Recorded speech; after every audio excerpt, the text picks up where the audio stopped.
itong si Pilmar at saka si Andy Aigen. Andy. Oo nga, tama. Andy nga. Yung anak ni Jacqueline si Andy Jose.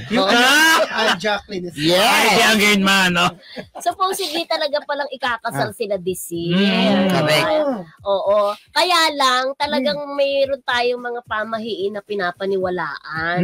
It's because namatay yung si nanay niya, si Jacqueline Jose, diba? So, ang tawag doon is hindi sukob. Hindi sukob. Ang tinatawag na sukob, bawal yung magkapatid. Bawal sabay itong taon, same year, bawal ikasal. Yun dahil nga namatay yung nanay. Anong tawag? Kaya lang, wala, namatay.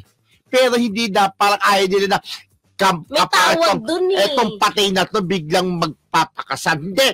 The reason behind doon ko ba't hindi kinasal, kasi ang sabi, ang katwiran ni Andy, ito daw kasi kung ikakasal sila para sa kanyang nanay. Although, talagang tinuturo niya ng asawa si Pilmar, mag-asawa na kami. Yun ang importante. Pero gusto niya, pag ikakasal na sila, na nandun yung kanyang nanay na si Miss Jacqueline Jose, hindi as guest, kundi talagang importanteng tao sa buhay niya na ikakasal.